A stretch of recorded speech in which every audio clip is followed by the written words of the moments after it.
너는 내 집을 다스리라, 이 말씀 제목 가지고 함께 말씀을 나누고자 합니다. 지난주에 좀 참 많은 일들이 있었습니다.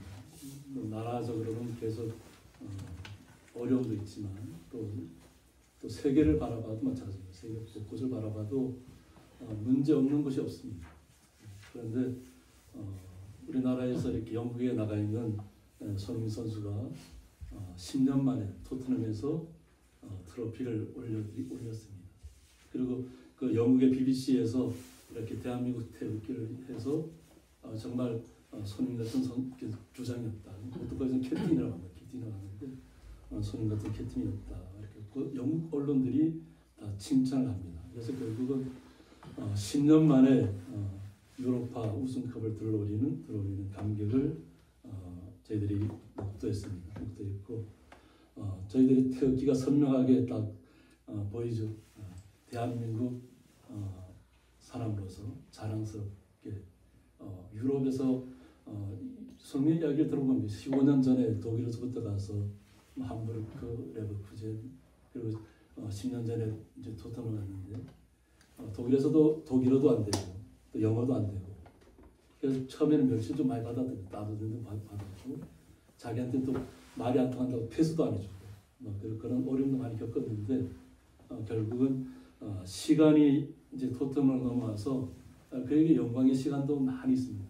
10년이라는 시간 동안 그가 골도 200골 이상 넣었고 또 그것에서 그냥 최고 가는 제일 골을 한 해 골을 많이 넣었다 해서 상도 받게 되고 또 제일 멋있는 골을 넣었다 해서 푸스카스 상도 받게 되고 여러 가지 이름 많았지만은 트로피가 없었다는 거예요. 그래서 항상 많은 사람들이 당신은 레전드입니다 하고 얘기하면 레전드가 전설이잖아요. 그러면 자기는 전설이 아니라는 거지, 레전드가 아니라는 거예요. 왜 그러냐고 물어보니까 자기는 아직까지 트로피를 못 들어봤다. 15년의 시간을 유럽에 와서 이렇게 생활했지만 한 번도 트로피를 들어보지 못했다. 예전에 저희들이 시대 때는 차범근 갑진 감독이죠. 그분이 유로파에서 2번이나 이렇게 우승컵을 들어올렸습니다. 그러나 주장은 아니었고 그냥 선수로서 이렇게 올렸는데 주장으로서 올린 거는 손흥민이 처음입니다. 아시아 선수로는 처음입니다. 그런데 그게 그 10년의 시간 동안도 프리미어 항상 우승을 못하는 그 타이틀이 따라다녔어요. 프리미어 리그에서도 16, 17년에는 첼시한테 져서 그냥 준우승을 머물렀고 또 18년, 19년 시즌에는 챔피언스 리그에 나갔고 그 당시에 가장 화려한 멤버를 가졌어요. 그런데 결국 리버풀이라는 팀한테 져서 그냥 준우승을 했고 또 2020 시즌에는 카라바오컵에서도 마찬가지로 준우승했습니다. 그래서 이번 손흥민 선수가 유럽 우승을 하고 나서 굉장히 많이 울더라고요. 근데 이 우는 것은 기쁨의 눈물이죠. 그동안에 자기가 견뎌왔던 정말 갈망이었던 트로피를 결국 들어올리게 되는 그 순간을 맞았을 때 눈물이 터져 나와서 그냥 그 자리에 그대로 앉아버렸어요. 경기 종료시설에 딱 올리니까 그냥 그 자리에 탁 무릎 꿇고 앉아갖고 그냥 머리를 땅에다 그 잔대 박고 그냥 펑펑 울더라고요. 근데 이 모든 일들이 보면 이것은 그 토트넘이라는 팀이 결코 약한 팀은 아닙니다. 그런데 항상 우승을 못하는 팀으로 낙인 찍혔어요. 얘기를 들어보면 41년 전에 또 그리고 17년 전에 한번 우승하고는 그 다음부터 전혀 우승 못했다는 거죠. 그러니까 항상 조롱하는 사람 비난을 많이 들었다는 거예요. 아무리 공을 잘 차고 골을 많이 넣고 상을 많이 받으면 뭐하냐. 트로피를 하나도 못 얻는다. 그래서 같이 했던 팀이라는 팀에서 좋은 선수들은 그럼 우승할 수 있는 팀으로 가야 되겠다 해서 다 우승할 수 있는 팀으로 다 빠져버렸습니다. 챔피언스 리그에 뛰었던 사람들이 손흥민 한 사람만 빠지고는 다 다른 팀으로 가서 트로피를 들어올렸습니다. 그 중에 가장 유명했던 해리 케인도 이번 독일의 리그컵에서 트로피를 들어올렸습니다. 그러고 나서 손흥민이 비로소 자신도 트로피를 올렸다는 거죠. 그런데 이 트로피를 올린 순간이 화려해서 올린 것이 아니라 그 전성기를 다 지나고 그냥 이제는 다 희망이 없다. 그리고 팀도 프리미어리그에서 뭐 강등되지만 않을 뿐이지 꼴찌 17위. 나머지 세 팀은 강등되는 팀이니까 얘기할 필요가 없지만 강등된 팀을 얘기하고는 꼴찌였어. 17위를 했어요. 그리고 뭐 선수들도 막 다쳐갖고 목발을 짚고 나오고 경기 뛰지 못하고 그런데 이 손흥민이 자신도 다쳤음에도 불구하고 회복해서 자신이 처음 독일에 왔을 때가 18살이었어요. 근데 이 팀에 있는 18살부터 시작해서 20대 초중반에 있는 선수들을 끌어모아서 이제는 희망이 없다고 하는 그 시간에 트로피를 들어올렸다는 겁니다. 이제는 소망이 없다고 할 시간에 아무도 이제 희망을 갖지 않을 때 이제는 다 토트넘 팀은 아예 이제 끝났구나 할 때도 하나님께 역사하신 것 같아요. 그래서 이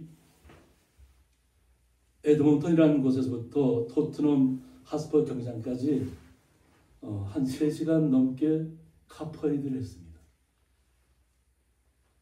이 카퍼리드를 한다는 것이 얼마나 거기에 토트넘의 런던 쪽에 있는 사람들 입장에서는 큰지 몰라요. 저도 한 47년 8년도에는 저희들 정성국민학교 있을 때 정성국민학교 축구부가 전국에서 그 전에는 준우승을 했고 그 다음에는 우승을 했습니다. 우승을 해서 역전 그 기차역에서부터 시작해서 정성국민학교까지 카퍼리드를 했습니다. 그 당시 집차에다가 뭐 선수를 태워가지고 그때 선수들이 제 친구였고 제 후배들이었습니다. 그때는 그 정성국민학교 운동장에 축구 경기가 열리면 뭐 좌석이 없잖아요. 여기는 그냥 그 온 경기장 맨땅으로 된 그 경기장을 다 둘러싸서 서로 막 보기 위해서 막 그냥 어떻게 하면 볼 수 있을까 막 서로 키 작은 사람 앞으로 막 스며들고 할 정도로 축구의 열정이 그 당시에는 있었습니다. 근데 지금은 제가 기록을 찾아봤더니 기록 자체도 없더라고요. 혹시라도 사진이 있나 싶어서 찾아봤더니까 그 당시에 뭐 사진 뭐 기록조차도 이렇게 없어요. 네, 보면 다 뭐 구글 다 뒤져봐도 없더라. 지금은 잊혀진 거죠. 잊혀졌죠. 그런데 이 토트넘 팀도 마찬가지로 항상 우리는 패자야. 우리는 우승할 수 없어. 이렇게 했던 그 시점에 결국은 우승컵을 들어올고 3시간이 넘게 그 런던 에드먼튼 지역서부터 경기장까지 퍼리드를 했을 때 한 15만 인파가 나왔대요. 15만 인파. 이렇게 나와서 막 어린 아이들과 관계 보니까 아이서부터 너무 감격합니다. 할아버지 때부터. 할아버지는 자기는 41년 전에 보고 뭐 17년 전에 보았던 사람들은 자기들을 데리고 나와서 우리 팀도 이렇게 우승할 수 있다는 걸 보여줍니다. 그래서 이것이 오늘 말씀의 주제하고도 좀 맞습니다. 요셉이 얼마나 고통스러운 삶을 살아왔는지를 말씀을 통해서 이해할 수 있기 때문입니다.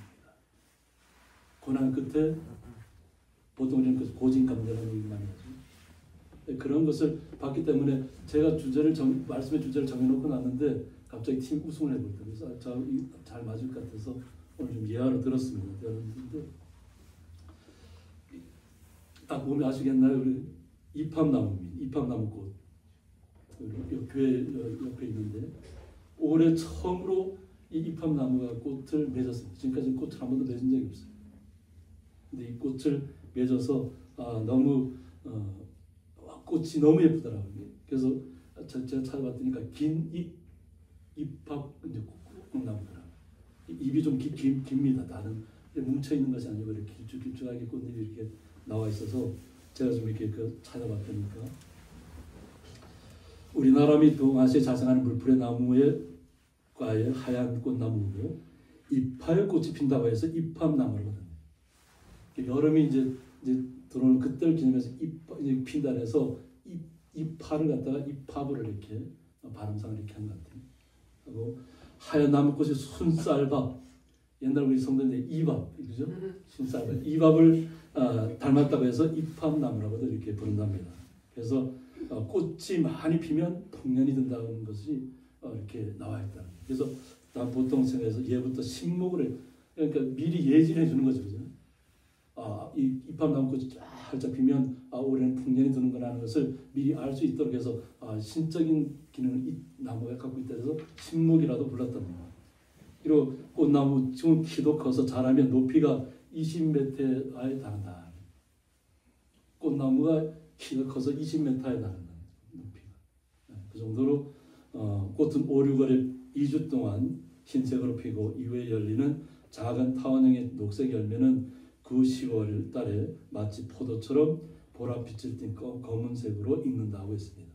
그리고 공해와 병충해에 강하여 가로수로도 심고 정원이나 학교에도 식재되고 어느 정도 큰 이외에는 내한성도 강하여 한반도 중부지방에서도 잘 자란다. 이렇게 추운 지방에서 잘 자란다는 겁니다. 그래서 꽃이 아름답고 관리가 쉽고 성장이 더뎌서 정원수로 많이 찾는다고 했습니다. 왜 제가 이렇게 긴 설명을 했을까요? 우리는 이 말씀 속에서 지혜를 얻어야 될 줄 믿습니다. 우리는 현상을 보고 지혜를 얻는 것이 아니라 말씀 속에서 지혜를 보아야 될 줄 믿습니다. 오늘 본문에 나오는 요셉의 이름, 애굽의 이름으로는 사브나 바네아입니다. 그래서 그쪽 본문은 차푸나트 파으네아라고 합니다.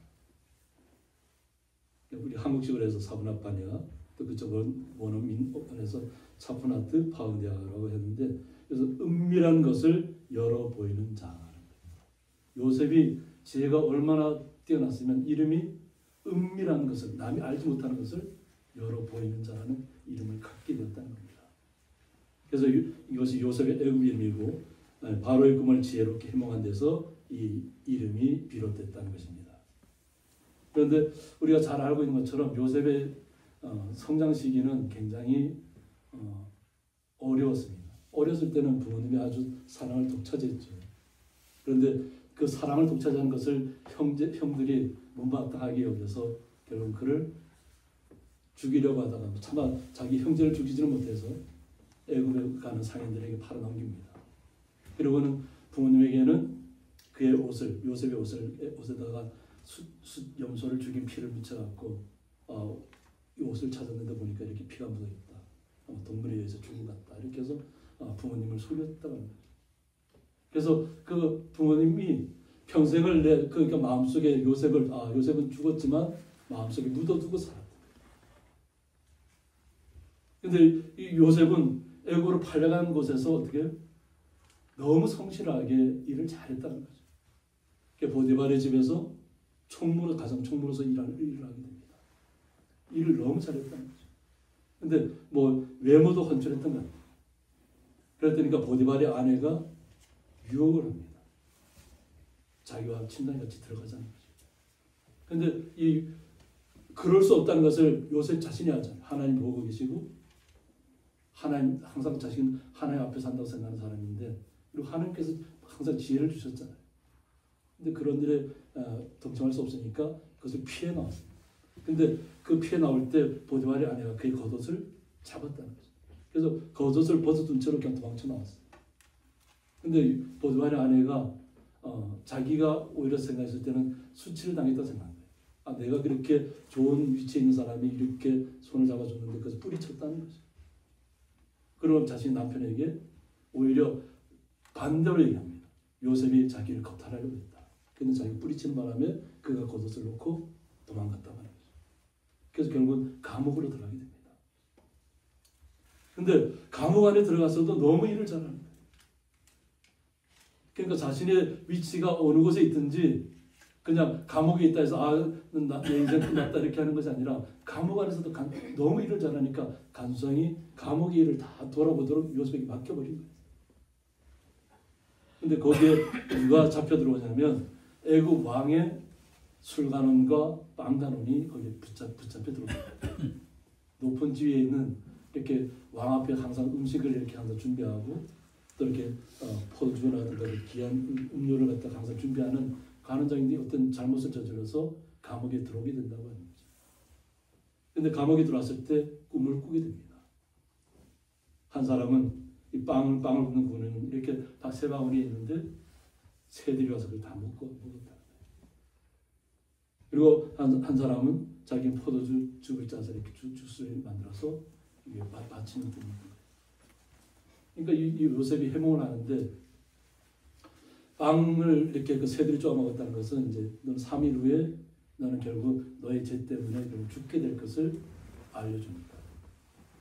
그리고 술 간원에게는 다시 너 3일 후에는 다시 왕의 총애를 받아서 다시 그 자리에 나아간다는 것을 알려줍니다. 그러면서 요셉이 얘기를 합니다. 만약 왕한테 나가거든 내가 이렇게 억울하게 이렇게 들어와 있으니까 내 사정을 좀 알려달라고 얘기합니다. 그런데 술간호는 자기가 풀려나온 것에 만족하고 자기가 왕 앞에 불려간 것에 만족해서 까맣게 잊어버리고 맙니다. 그냥 감옥에서 그냥 요셉은 끝까지 그냥 자기 맡은 일만 충성하고 있는 것입니다. 외부에서 어떻게 생각하든 상관없이 이제 그런 때에 이제 바로 왕에게 하나님께서 꿈을 주십니다. 바로 왕한테 꿈을 주는데 아주 살찐 아주 7마리의 항소들이 아주 그냥 나타나는 거예요. 그런데 갑자기 있다 보니까 또 바짝 마른 항소들 7마리 나타나서 큰 항소들을 다 잡아먹는 거예요. 이것을 2번 연속 똑같은 꿈을 꾸게 됩니다. 우리가 똑같은 꿈을 2번 연속 똑같이 꾼다는 게 가능할까요? 가능하지 않습니다. 하나님이 꿈을 이렇게 주셨다는 게 바로왕. 그런데 그 바로왕, 애굽 바로왕 앞에 있는 모든 사람들이 아무도 이 꿈을 해석을 하지 못하는 거예요. 이제 다 그 해석하지 못하면 결국 자신들도 결국 감옥으로 가거나 죽게 될 위기에 처하는 거예요. 근데 그때 이 술을 맡았던 간원들이 자기가 어떻게 해서 살아난 것을 바로왕이 알게 됩니다. 내가 감옥에 있을 때 요셉이라는 자가 자식의 꿈을 해석해서 그 꿈대로 다 이루어졌다는 거예요. 그래서 요셉을 불러서 한번 듣게 하는 것이 어떻겠냐고 이렇게 바로왕한테 권하게 됩니다. 그래서 이 바로왕이 요셉을 불러오게 해서 그 꿈을 듣게 합니다. 얘기합니다. 근데 이 꿈 해석을 이제 하나님께서 꿈 해석을 하게 하시는 겁니다. 바로왕에게 꿈을 주신 분도 하나님이시고 이 꿈을 해석할 수 있게 요셉에게 그 꿈 해몽할 수 있는 그 지혜를 준 것도 하나님이시라는 거예요. 4절장 32절을 보면 바로께서 꿈을 2번 겹쳐 꾸신 것은 하나님이 이 일을 정하셨습니다. 하나님이 속히 행하시리니. 하나님께서 일을 정하셨다는 거예요. 이제 이게 뭐 보면 나오지만 7년은 큰 풍년이 일어난다는 거죠. 그리고 남은 7년 이 풍년이 끝나면 그 다음에 7년 흉년이 다가올 것을 나타내는데 하나님께서 정하셨다는 거예요. 하나님께서 이 일을 그대로 이루신다는, 속히 일을 이루실 것이니까.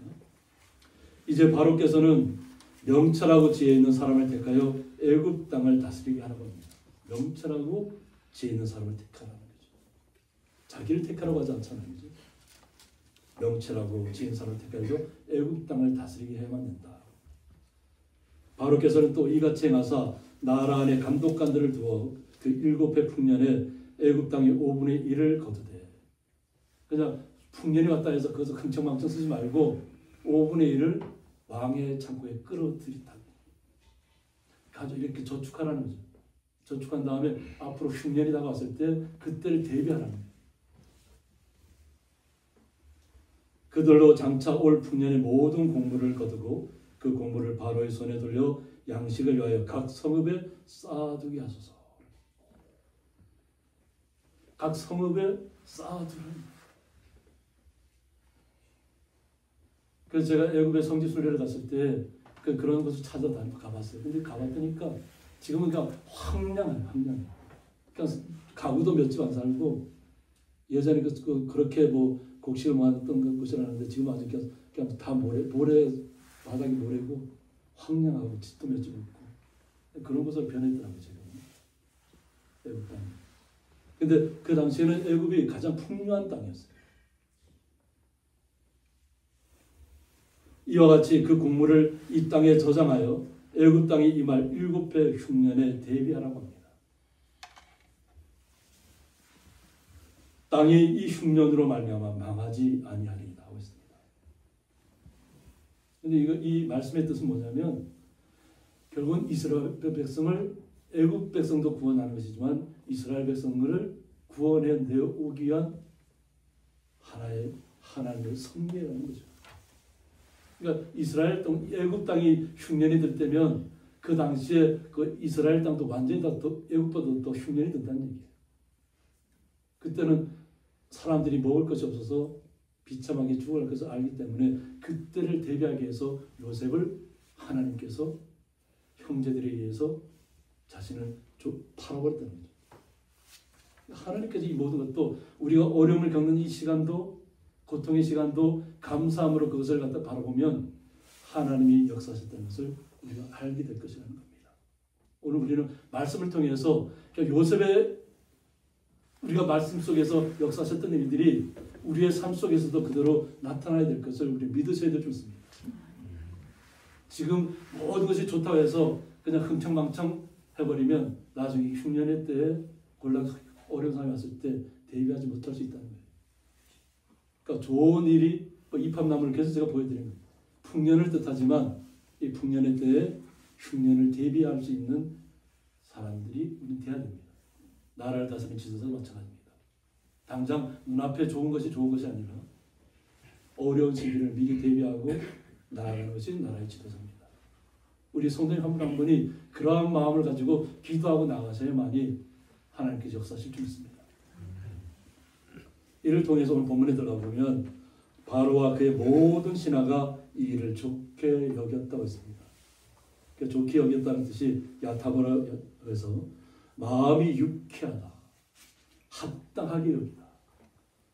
요셉의 꿈 해몽 이야기를 다 듣고 나니까 마음이 갑자기 기뻐졌다는 거예요. 아, 지금까지 자신들에게 문제가 있어서 이 문제가 뭘까? 도대체 무엇을 의미하는 걸까? 하고 고심했던 바로 왕에게 또 모든 신하들에게 그냥 확 열려지는 거지. 모든 세계가 열려지면서 아, 이렇게 해서 이 꿈을 꾸게 하셨구나. 그 모든 신하들이 마음이 환해진 거예요. 기쁨이 찾아왔다. 그러면서 이때 바로가 그의 신하들에게 이르되 이와 같이 하나님의 영에 감동된 사람. 하나님의 영은 엘로힘이라고 해서 바로의 영적인 수준에서 성령을 뜻한다. 우리는 성령님이 우리에게 오셨지만 바로는 그 수준까지는 안 되라는 거예요. 꿈 해석도 못했고 뭔가 두려움에 빠졌다가 요셉의 꿈 해석을 듣고 나서야 자신의 마음이 환해지고 자신에게 영안이 열리는 느낌을 깨달았다는 겁니다.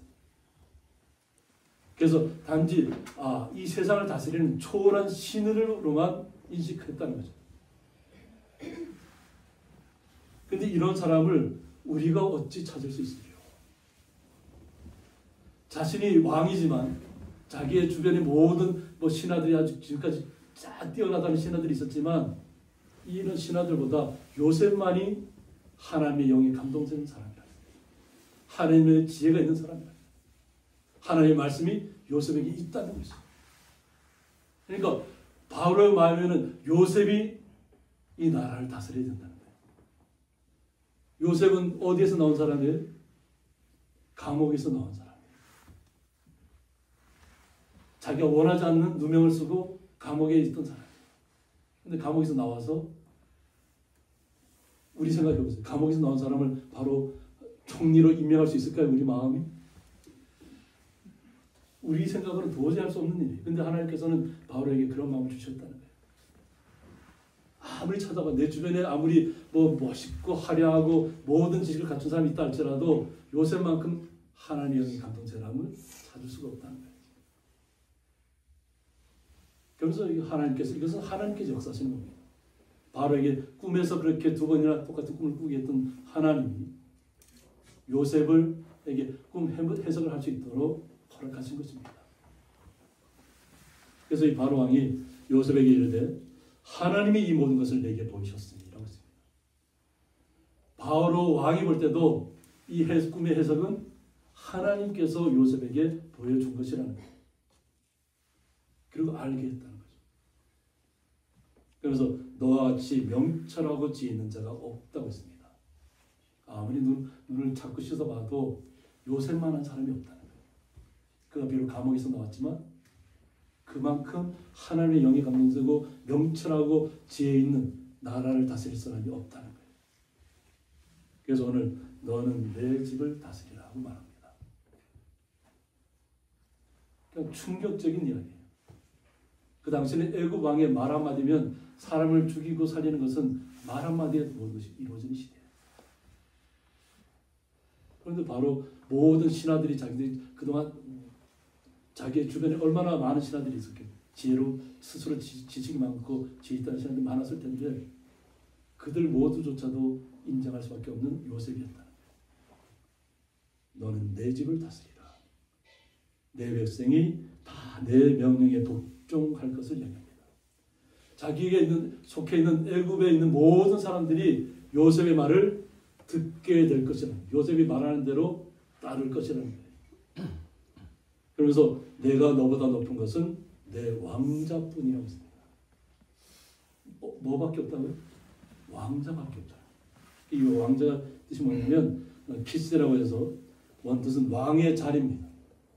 그러니까 자신이 지금 바로 왕의 신분을 갖고 있잖아요. 그 당시에 애굽에는 바로 왕이라면 왕을 신적인 존재로 여겼습니다. 그런데 자기밖에 없는 그 자리만 자기가 유지할 뿐이지 나머지는 다 어떻게 한다고? 요셉에게 맡기겠다는 거예요. 이 놀라운 일이 한순간에 일어납니다. 한순간. 모든 고통 속에서, 고난 속에서 남들은 다 외부에서 볼 때는 희망이 없고 그냥 절망밖에 없고 그냥 아무것도 보이지 않는다고 할 때도 그 안에서는 어때요? 요셉은 감옥 안에서도 자기가 맡은 일을 충성했다. 감옥 일을 간수장이 해야 될 일을 요셉이 다 맡아서 그냥 관리를 한 거예요. 감옥 안에서 인정받는 요셉. 고난 속에서도 인정받는 우리는 돼야 될 줄 믿습니다. 성도님들. 우리가 좋고 화려한 자리에 있을 때는 누구라도 다 우리를 칭찬하고 칭송할 수 있습니다. 그런데 우리가 어렵고 힘든 자리에 있을 때 저분은 하나님의 사람이라고 외부 사람들이 칭찬할 수 있는 자리에 우리가 서 있어야 될 줄 믿습니다. 그래서 바로가 다시 얘기합니다. 바로가 또 요셉에게 이르되 내가 너를 애굽 온 땅의 총리가 되게 하노라고 했습니다. 자신의 집을 다스리게 하면서 애굽 온 땅의 총리가 되게 합니다. 그 당시 애굽 제국이 그 당시에 세계를 지배하는 딱 맞다고 해요. 지금 보면 위치상으로는 뭐 미국 같은 위치를 갖고 있다고 해요. 근데 그 땅을 다스리는 총리가 되겠다는 거예요. 그리고 어떻게? 자기의 인장반지를 빼어냈다. 바로 왕이 끼고 있는 인장반지가 있다는 거예요. 인장반지는 뭐냐면 문서에 이렇게 정할 때 뭐 나라와 나라 간의 계약도 그렇고 왕의 인장반지에 그 직인을 이렇게 찍습니다. 이렇게 옛날에 보면 인주의 가족을 이렇게 거기다 이렇게 덮어놓고 봉인한 다음에 인장반지를 갖다 거기다 딱 찍습니다. 그래서 왕이 보낸 사람에게는 열어보지 못하도록. 그만큼 중요한, 우리나라를 따지면 옥새죠, 옥새. 옥새를 자신의 인장반지를 빼어서 요셉의 손에 끼워줬다는 거예요. 놀라운 일 아니에요? 하나님이 하시면 감옥 안에 있던 사람도 하나님의 뜻대로 순종해서 그 말씀을 그대로 해석해주면 하나님께서 영광의 자리에 올려주신다. 이것은 요셉의 영광을 위해서가 아니라 이스라엘 민족의 영광을 위해서, 이스라엘 백성을 구원해내기 위해서 미리 요셉에게 그와 같은 지위를 허락하는 것입니다. 이것이 그래서 탑바이트라고 하는데 인을 치다 도장, 반지형 도장, 그래서 일종의 국세로 왕의 고난을 상징한다고 했습니다. 그리고 그에게 세마포 옷을 입히고 금사슬을 목에 걸어줬다고 했습니다. 세마포 옷을 입힌다는 것은 뭐냐면 가장 존귀한 자로 여기는 겁니다. 그리고 금 목걸이를 그에게 선사합니다. 애굽에 이렇게 바로 왕들이 이렇게 금 목걸이를 해보면 아주 이렇게 화려하게 이렇게 입이 있습니다. 애굽에 이제 박물관에도 가보면 그것이 다 이렇게 전시가 되어 있습니다. 그만큼 존귀하게 여겼다는 거예요. 종의 신분이었지만 바로 왕이 볼 때는 하나님의 영이 그에게 임해 있다는 것을 알았다는 거죠. 그러니까 자신에게 있는 중요한 것은 다 그에게 주는 것이죠. 인장반지를 빼었다, 국세를 빼어서 준다는 것. 이게 얼마나 위대한 일이에요. 그죠? 아무도 상상할 수 없는 일이에요. 그거 존귀하게 그를 새로 깨끗하게 옷을 입히고 금사슬을 그에게 목에 걸어주고 또 제사장의 딸 아스나가 결혼해서 결국 두 아들까지 낳게 됩니다. 결혼까지 시켜줍니다. 제사장의 신분이 애굽의 제사장의 신분이 엄청 높잖아요, 그죠? 근데 그 제사장의 딸과 결혼하게 해줍니다. 그만큼 요셉을 존귀하게 여긴다. 그리고 자기에게 있는 버금수레에 그를 태웠다고 했습니다. 이 버금수레는 미르케베트 하미센이라고 해서 두 번째 병거 수레, 제2인자가 타는 수레를 말합니다. 그러니까 왕이 타는 수레가 있고 왕 다음에 타는 사람 수레가 버금수레라는 거예요. 영화에서 우리 보셨죠? 바로 왕이 타는 그 수레를. 그런 것을 바로 내어준다. 버금수레 그를 태우고 나서 무리가 그의 앞에서 소리 지르기를 엎드리라. 가나안의 형제들에게서 버려진 요셉이 애굽 땅에 와서 집에 어떤 그 보디발에서 그냥 집에서 가정 총무하다가 억울하게도 감옥에도 갔다가 바로 왕 앞에까지 갔는데 이방인이잖아요. 자신들의 존경함을 줄 수 없는 사람이잖아요. 그런데 그에게 그 자신들의 모든 그 앞에 있는 바로 앞에 있는 모든 신하들이 다 엎드리라. 요셉한테. 하나님이 역사하시면 이 놀라운 일이 나타나는 것입니다. 그리고 바로가 그에게 애굽 전국을 총리로 다스리게 하셨다고 했습니다. 그래서 하나님의 역사는 우리가 알지 못하는 신비한 일들이 가득합니다. 우리가 항상 어떤 자리에 있든지 우리는 주님의 사람이라는 것을 잊지 마셔야 되겠습니다. 요셉이 자신의 형제들을 원망하지 않았어요. 우리 말씀 통해 알고 있잖아요. 오히려 나중에 형제들이 그 흉년이 왔을 때 쌀을 구하기 왔을 때 어떻게 몇 번의 가정을 켜서 그대로 못 알아보잖아요. 어떻게 자신이 버렸던 동생이 애국의 총리가 됐다는 상상이 됐겠어요. 그런데 만나서 부둥켜 안고 하나님의 이때를 위해서 하나님께 나를 먼저 보냈다는 거예요. 종의 자리로, 노예의 자리로, 고통의 자리로 먼저 보냈다는 거예요. 그런데 그 노예의 자리, 고통의 자리 모두가 다 절망 속에 산다고 했던 그 자리에서 그는 기쁨으로 주님을 섬겼다는 것이. 주님만이 나의 모든 것이라는 고백이 요셉에게 있었기 때문에 하나님 요셉을 아무도 주목하지 않을 때 하나님 요셉을 함께 했다는 것입니다. 우리 성도님들도 우리 성도님 한 분 한 분의 주권이 중요합니다. 우리 성도님들의 지혜가 앞으로 이 나라를 운명을 책임지는 것입니다. 나라의 대통령이 이 나라를 책임지는 것도 아닙니다. 하나님의 영이 감동된 사람들이 어떤 자리에서 어떤 주권을 행사하느냐에 따라서 나라의 운명이 바뀔 줄 믿습니다. 함께 기도하겠습니다.